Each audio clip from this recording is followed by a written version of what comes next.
We may be old-fashioned, but we kind of think that the United States government should obey the law. That's number one. And number two, from a moral perspective, all of us are appalled that the United States of America is complicit in the starvation and malnutrition of many, many thousands of children and others in Gaza. That's the issue before us. Sir? Thanks, Senator Mark with Jewish Insider.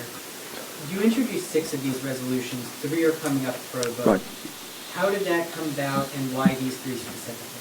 I think these are 3 that I think most members can get their arms around and see as having an immediate impact in destroying the lives of people in Gaza. So they're very specific, and I think that they are, frankly, resolutions that will probably attract the most support. Anybody else want to jump in on those? But that's kind of the answer. Not complicated. Ma'am, in the back. Yeah, I'm trying to remember your time. So it doesn't appear you're going to get very much at all GOP support on these resolutions. And there's been a long time to campaign to try to politicize the Israel issue, make Republicans out to be the more pro-Netanyahu, pro-Israel party, and Democrats to anti-Israel. I'm wondering where you think this kind of fits into all of that. Is that exacerbating this particularly, and something you stationary in yourself? You know, if there is something that you think is given that political environment at the time? I don't want to get into the political implications of that. You know, we just came through an election. People can draw their own conclusions of why there was a decline in young people voting, and Democrats aren't doing particularly well with young people. I really don't want to get into that.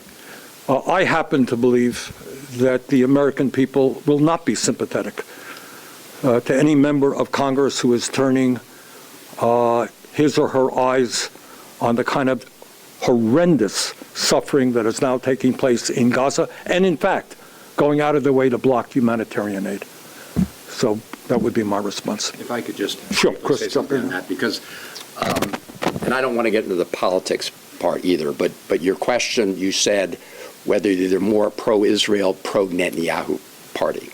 And there's a really important distinction, as you know, between those two things. And my view is that it's not pro-Israel to provide the Netanyahu government with unconditional assistance. And I've heard that from many Israelis. So I just want to make that important distinction. You can be pro-Israel and at the same time strongly oppose the policies of this very right-wing extreme Netanyahu government. Okay, 1 or 2 more. Yes. From who? Medill. Okay.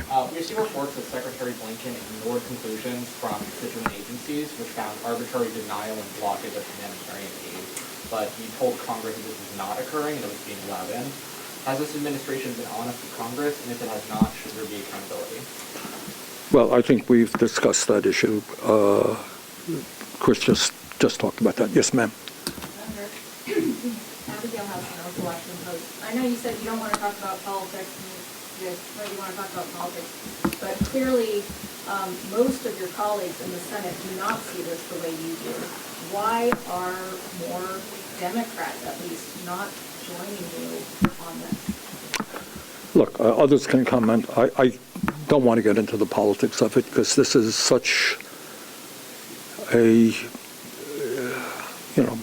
poignant and painful humanitarian issue. Other members, you can ask them, they will tell you why they feel the way they do. But anyone want to add to that? But I don't want to speak for other members. All right, maybe one more. Gentleman back there, yeah. Yes, Senator Matt Sloan with the Intercept. You mentioned that, several people mentioned that letter from the administration to Israel.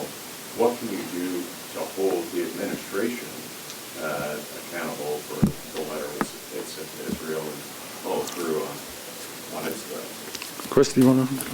Well, I'll be pretty blunt. I think the Biden administration has failed to follow the law and failed to follow its own policies that bind the administration, including NSM 20. And the facts are very clear on this point. And the reason I wanted to mention the letter is because you would think after a letter like this was sent, things would at least get a little better. They've gotten a lot worse. So what's the point in sending a letter if you don't mean what you say. Okay, thank you. Good job.